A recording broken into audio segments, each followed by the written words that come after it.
السلام علیکم first year جی بچے، ہم پڑھ رہے ہیں عاملین پیدائش، یعنی نظریہ پیدائش میں کون کون سے عوامل کار فرمائے، زمین، محنت، سرمایہ اور تنظیم۔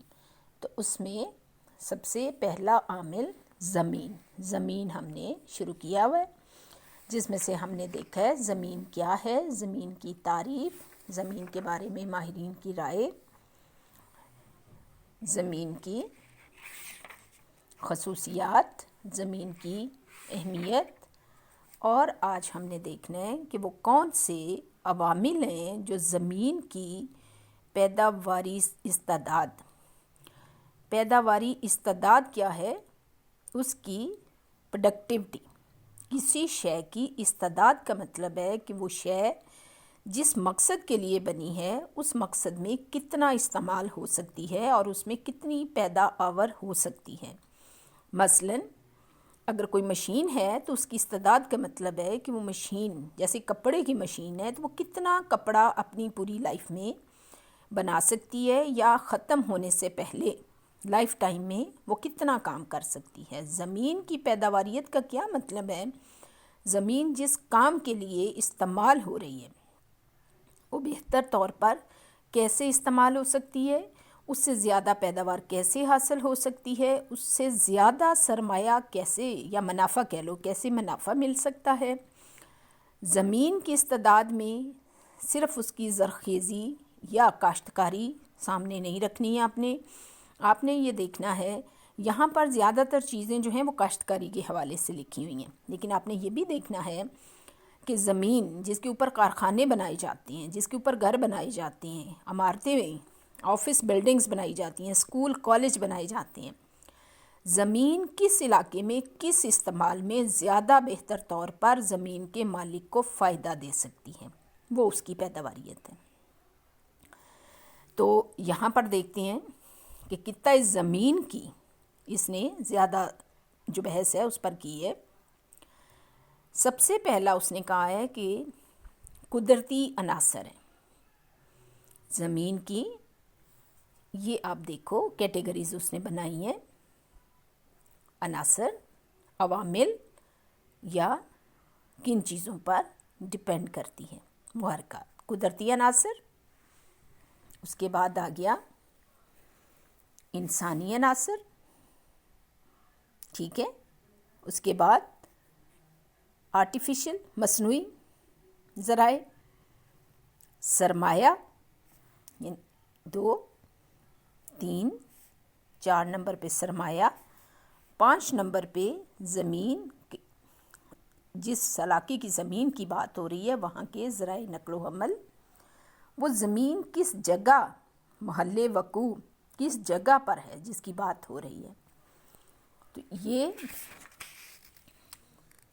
ذرائع آبپاشی، قرضوں کی فراہمی، یعنی زمین پر جب کام کرنا ہے تو روپیہ بھی درکار ہوگا۔ معاشیات میں یہ بہت بڑا فیکٹر ہے کہ اس میں قرضوں کو ہمیشہ سامنے رکھا جاتا ہے۔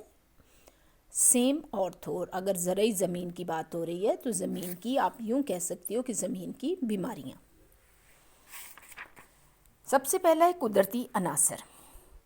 زمین قدرتی ایک عامل ہے، انسان نے نہیں بنایا، اس کی زرخیزی کی جو نیچرل اس کی پاور ہے وہ انسان نے نہیں بنائی، وہ بہت حد تک، بڑی حد تک قدرت کے ہاتھ میں ہے۔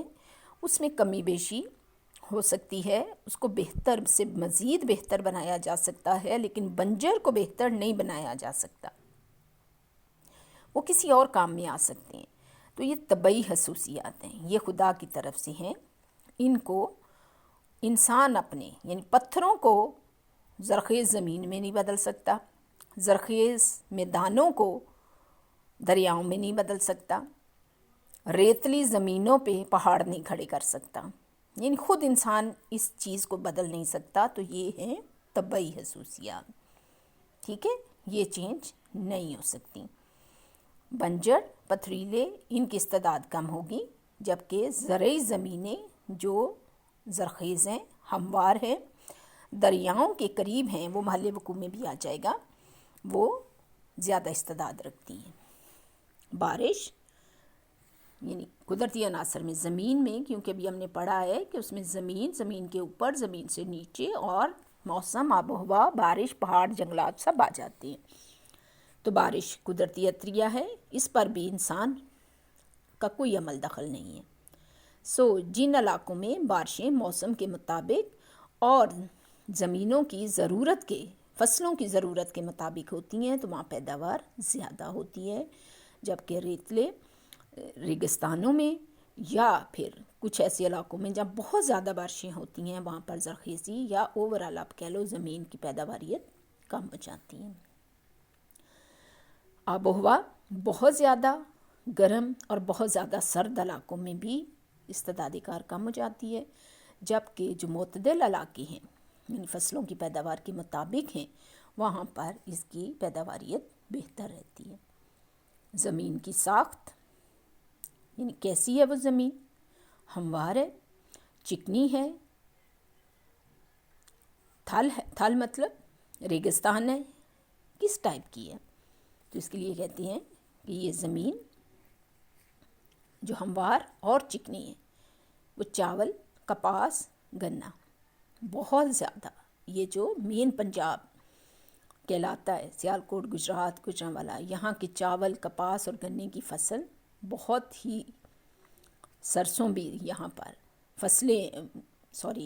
سبزیاں ہر طرح کی، آلو، یہ تمام چیزیں بھی یہاں پر بہت اچھی ہوتی ہیں۔ جبکہ وہ کہہ رہا ہے فیصل آباد، لاہور اور ساہیوال کے اضلاع یہ اس میں شامل ہے۔ ریتلی جو زمین ہے جس میں ریت مکس ہوتی ہے، چکنی سمجھتے ہو نا، بالکل نرم مٹی جم جانے والی، ریتلی جس میں ریت مکس ہوتی ہے، اور یہ زیادہ تر آپ ڈی جی خان کی طرف چلے جاؤ، ملتان، بکھر سائڈ پہ، تو چنا اور جو مین اس کے سبزیاں ہیں، یا پھر وہاں پر جو سبزیوں میں آپ دیکھیں، بلکہ چنے تو لکھا ہوا ہے، اور وہاں پہ 2-3 یہ جو خربوزے اور تربوز وغیرہ کی فصل ہے، اور پیاز اور لہسن، یہ ان علاقوں کی فصلیں ہیں۔ تھل کے علاقے، یہ اس کے لیے تھل اسی کو کہتے ہیں جو نہ تو بہت زیادہ ریتلے ہیں اور نہ ہی وہ ہموار اور سیدھے۔ پھر ہے انسانی عناصر، یعنی انسان ان تمام عناصر کے ساتھ مکس کر کے اپنی کوششوں کے ساتھ بنجر غیر آباد زمینوں میں بھی کوئی نہ کوئی پیداواریت پیدا کر لیتا ہے۔ کھاد اور بیج بہتر استعمال کرے، انسان نہیں کرنا ہے۔ انہوں نے الگ الگ پوائنٹ بنا دیے، لیکن اگر آپ دیکھو تو یہ سارے قدرتی ہیں، تو یہ سارے انسانی ہیں، جو مصنوعی ہیں وہ انسان نے کریٹ کیے ہیں۔ اچھے کھاد اور بیج استعمال کرے، بہترین سرمایہ صرف روپیہ پیسہ نہیں ہے، کیونکہ وہ تو کھاد اور بیج میں بھی آ رہا ہے، بلکہ یہ آلات ہیں، جدید ہوں، اچھے ہوں، بہترین مشینیں ہوں، ہارویسٹر، تھریشر، یہ زرعی مشینوں کے نام ہیں، بلڈوزر، ٹیوبویل وغیرہ، تو اس سے پیداواریت میں اضافہ ہو جاتا ہے۔ اگر یہ کچھ علاقوں میں اویلیبل نہیں ہیں، پرانے طریقے پہ ہی کام کرتے رہتے ہیں، تو پھر پیداواریت کم رہ جاتی ہے۔ ذرائع نقل و حمل زمین کی پیداواریت پر بہت زیادہ اثر انداز ہوتے ہیں، مستعد اور سستے، مطلب کامن ہو، سڑکیں، ریلیں، اور وہاں پر چلنے والے ٹرک، ٹرالا، اس طرح کی تمام چیزیں آسانی سے دستیاب ہوں، تو جہاں پیداوار کو منڈیوں تک لانا آسان ہے، وہاں زمینوں تک کھاد، بیج اور اس طرح کی مشینیں پہنچانا بھی آسان ہو جاتا ہے، تو زمینوں کی استعداد بڑھ جاتی ہیں۔ محلِ وقوع کا مطلب ہے کہ زمینیں شہروں کے قریب ہیں، منڈیوں کے قریب ہیں، تو پیداوار کو کم لاگت پر، مطلب جو اشیاء بنتی ہیں ان کو آسانی سے شہروں اور جو سراؤنڈنگ کے ٹاؤنز ہیں، قصبے ہیں، وہاں تک پہنچایا جا سکتا ہے، تو منافع کاشتکار کو زیادہ ملتا ہے۔ لیکن اگر یہ بہت دور دراز جگہوں پر زمینیں ہوں، منڈیوں سے دور ہوں، بندرگاہوں سے دور ہوں، تو ان پر نقل و حمل کے اخراجات اتنے زیادہ آ جاتے ہیں کہ پھر زمین کی اپنی پیداواریت کم ہو جاتی ہے، یعنی زمین سے حاصل ہونے والا منافع کم ہو جاتا ہے۔ ذرائع آبپاشی، قرضوں کی فراہمی، سیم اور تھو، یعنی یہ وہ تمام چیزیں ہیں جو زمین کی پیداواریت کو متاثر کرتی ہیں۔ یہ تمام حالات اچھے ہیں تو پیداواریت اچھی ہے، زیادہ ہے، منافع زیادہ ہے، اور اگر ان حالات میں کوئی نیگیٹو پہلو نظر آتا ہے تو اس کا مطلب ہے کہ زمین کی پیداواریت کم ہو جاتی ہے۔ دوسرا، عامل پیدائش۔ زمین کوئی لیونگ چیز نہیں ہے، چلتی پھرتی چیز نہیں ہے، کوئی جیتی جاگتی، کوئی خود سے کام کرنے والی چیز یا عامل نہیں ہے۔ زمین وہ عامل ہے جس پر انسان نے محنت کرنا ہے۔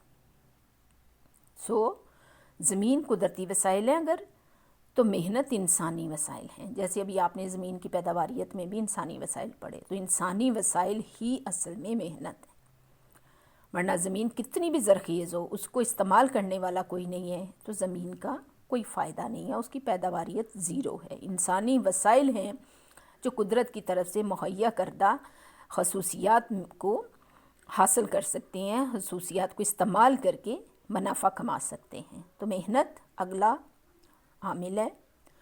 پیچھے ڈیفینیشن میں ہم نے پڑھا ہے کہ محنت کیا ہے، جسمانی مشقت بھی ہے اور ذہنی مشقت بھی ہے، ٹھیک ہے۔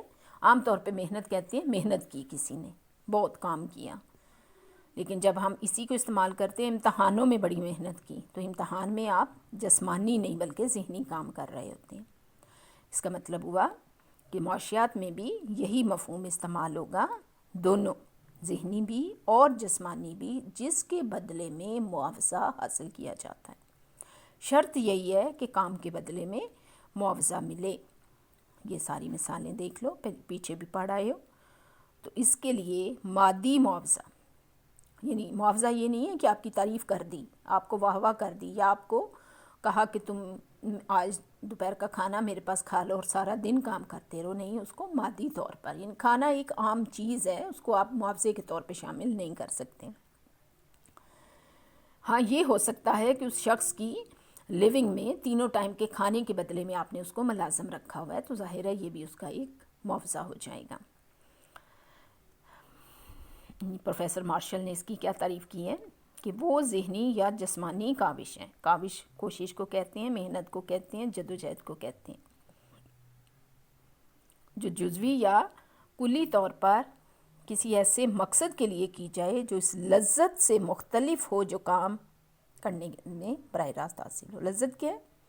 آپ کو کسی کو پڑھا کے مزہ آ رہا ہے، تو یہ آپ اپنے شوق کے لیے کر رہے ہیں، آپ کا مقصد اس سے روپیہ کمانا نہیں ہے، لیکن اگر آپ اس لیے پڑھا رہے ہیں کہ آپ کو اس کے بدلے میں معاوضہ مل رہا ہے تو یہ محنت ہے۔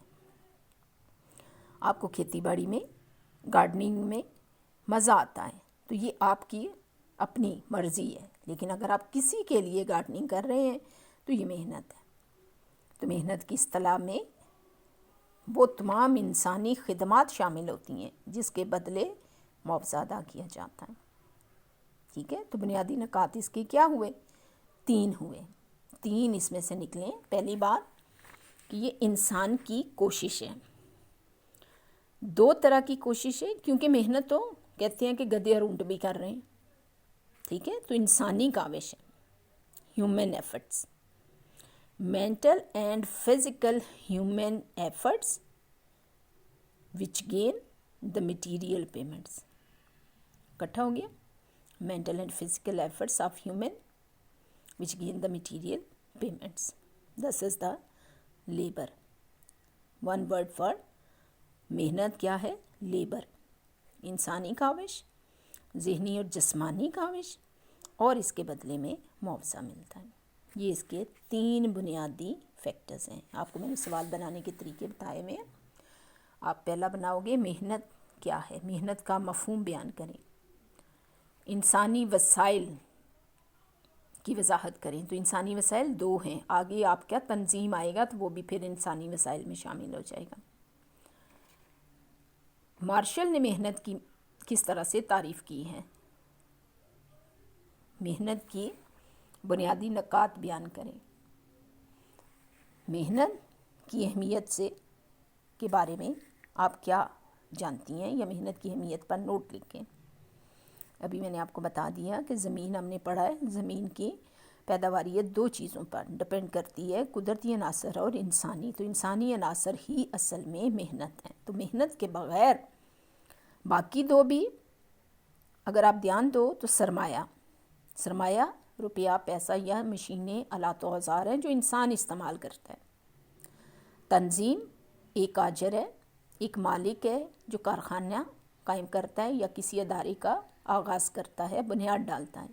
تو یہ سب محنت ہی ہیں جو سب مل کر زمین کو استعمال کر کے کوئی کام سر انجام دے رہے ہیں، کوئی شے پیدا کر رہے ہیں۔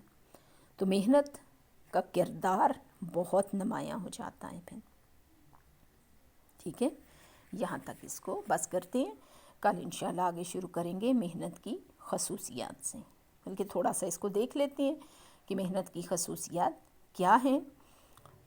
محنت مزدور کے ساتھ ہے، یہ دیکھیں انسانی کاوش ہے نا، اس کی ذہنی اور جسمانی، تو یہ مزدور کے ساتھ ہے، آپ محنت الگ لے لو مزدور الگ، ایسی کوئی بات نہیں ہے۔ محنت ذخیرہ نہیں ہو سکتی، آج آپ صحت مند ہو، کام کر سکتی ہو تو آپ آج ہی کام کرو گے، آپ کام کرنے کے قابل نہیں ہو تو پھر محنت کے قابل بھی نہیں ہو، تو محنت ذخیرہ نہیں ہو سکتی۔ محنت کم حرکت پذیر ہے۔ کم حرکت پذیر کا کیا مطلب ہے؟ حرکت پذیر کا مطلب ہے اچھے معاوضے کے لیے ایک جگہ سے دوسری جگہ، ایک علاقے سے دوسرے علاقے میں چلے جانا، لیکن محنت کیونکہ انسان ہے، انسان گھر بنا کر، خاندان بنا کر رہتا ہے، اس کے جذبات، احساسات گھر وطن سے جڑے ہوئے ہوتے ہیں، اس لیے وہ بہت آسانی کے ساتھ جگہ نہیں بدل سکتا۔ وہ اچانک سے بیٹھے بیٹھے پنڈی کا بندہ اٹھ کے کراچی نہیں چلا جاتا، کراچی کا اٹھ کے لاہور نہیں چلا جاتا، بڑا سوچ سمجھ کے یہ فیصلے ہوتے ہیں۔ سو محنت کم حرکت پذیر ہے۔ بہت زیادہ ہوتی ہے، مطلب بہت زیادہ لوگ، آپ دیکھو آبادی زیادہ ہے، پڑھے لکھے لوگ ہیں، سب کو کام کرنا ہے، اس کو کہتے ہیں کہ محنت، اور سب کو آج صحت ہے، آج زندگی ہے تو آج ہی کام کرنا ہے، تو ان کی تعداد بہت زیادہ ہوتی ہے، اس کو کہتے ہیں رصد زیادہ ہونا، تو اس لیے کہتے ہیں مزدوروں کی قوت فیصلہ جو ہے یا سودا بازی کمزور ہوتی ہے۔ غیر مستعمل محنت، جس محنت کو آپ استعمال نہیں کرتے وہ واپس نہیں آ سکتی، وہ ختم ہو جاتی ہے۔ آج دیکھ کتنی اچھی مثال دی ہے کہ ندی کا بہتا ہوا پانی اور گزرا ہوا وقت واپس نہیں آ سکتا۔ آج مزدور سے آپ نے کام نہیں لیا، کل وہ کام کرنے کے قابل نہیں، تو آپ زبردستی اب اس کے اندر وہ پاور واپس نہیں ڈال سکتے۔ سب مزدوروں کی استعداد ایک دوسرے سے فرق ہوتی ہے، زمینیں ایک جیسی زرخیز ہو سکتی ہیں، مشینیں ایک جیسی کام کے قابل ہو سکتی ہیں، لیکن مزدور ایک جیسے نہیں ہوتے۔ مزدور خود کو نہیں بیچتا جیسے مشینیں بکتی ہیں، زمینیں بکتی ہیں، عمارتیں بکتی ہیں، بلکہ مزدور کی محنت بکتی ہیں۔ محنت کی رصد ابھی یہاں بات ہوئی کہ بہت زیادہ ہوتی ہے، لیکن دوسرے معنوں میں وہ جتنی موجود ہے آپ کے علاقے میں، آبادی کی جو تعداد ہے اس میں جو ورکنگ مین پاور ہے غیر لچکدار ہے۔ اچانک سے آپ کے علاقے میں 1000 مزدور کام کے قابل ہے، آپ چاہیں کہ کل آپ کو 2000 مل جائیں تو اچانک سے 2000 بندہ کام کے قابل نہیں ہو سکتا، اس میں ایک ٹائم لگتا ہے، ایک عرصہ لگتا ہے۔ اگر آپ اس کو 18 سال کی عمر کے ساتھ جوڑیں تو اچانک اگلے دن سارے لوگ 18 کے نہیں ہو جاتے۔ ٹھیک ہے، تو معاوضے اور استعداد کار کا، ان سب کو دھیان سے ایک دفعہ پڑھ لیں، یہ کیونکہ تھوڑے سے ٹیکنیکل ہیں، 8 9 10، تو ان کو میں کل دوبارہ سے آپ کو ایکسپلین کر دوں گی۔ ٹھیک ہے، چلیے یہیں پہ میں اینڈ کر رہی ہوں، آپ نے یہ سارا ایک دفعہ پڑھ لینا، یہ اوپر بہت آسان ہے لیکن یہ تھوڑے سے ٹیکنیکل ہیں، ان کو میں ساتھ مکس نہیں کر رہی، ان کو کل ہم دوبارہ سے پڑھیں گے۔ یہاں پہ ہم جو ہیں وہ اس کا اینڈ کر رہے ہیں یہاں پہ۔ ٹھیک ہے، اوکے، اللہ حافظ۔